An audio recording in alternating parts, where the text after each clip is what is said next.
10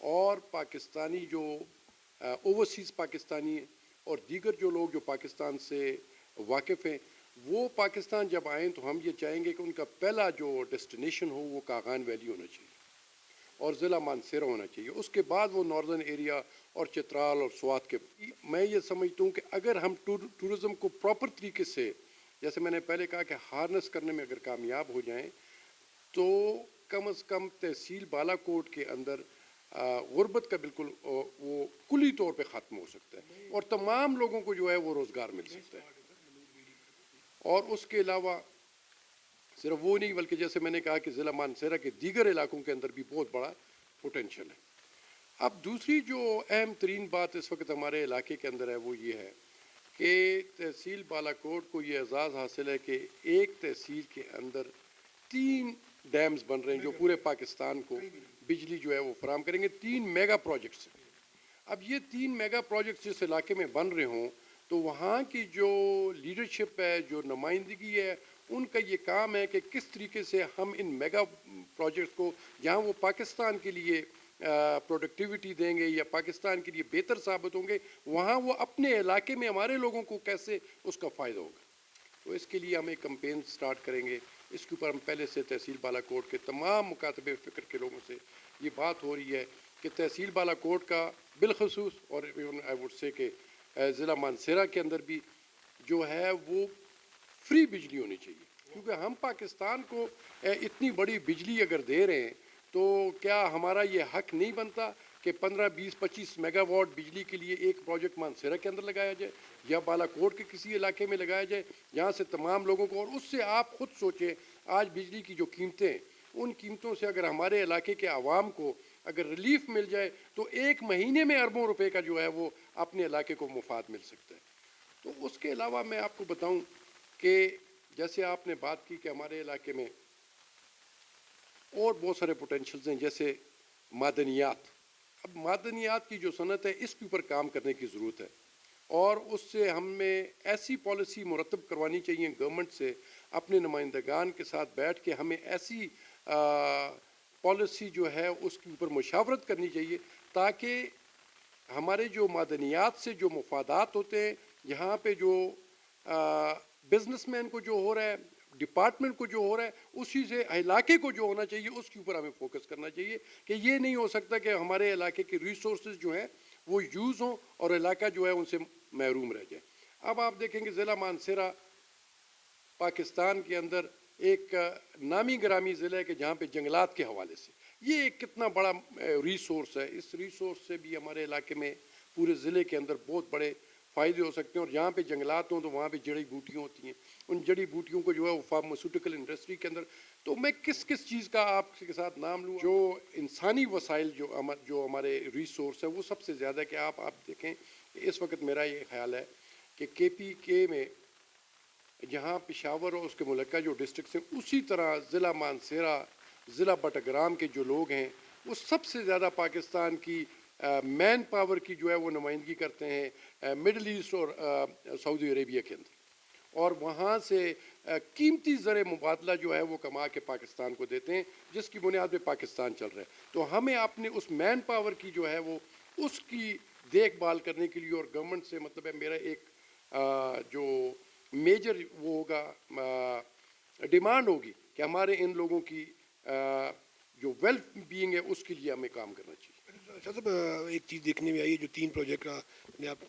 آپ نے بات کی وہاں شکایات یہ ہو رہی ہیں کہ غیر مقامی لوگوں کو ترجیح دی جا رہی ہے. اس کے حوالے سے آپ نے ایک سوچا ہے. دوسرا وادی کاغان منی دبئی ہے کیونکہ پورے پاکستان سے لوگ سیزن میں وہاں پر کام کرنے آتے ہیں ہوٹلنگ سے وابستہ ہوتے ہیں ٹور کمپنی سے وابستہ ہوتے ہیں سپلائی سے وابستہ ہوتے ہیں. تو اس حوالے سے آپ کے ذہن میں کیا ہے اور کل کو اللہ نے آپ کو اقتدار نصیب کیا آپ کے پاس کوئی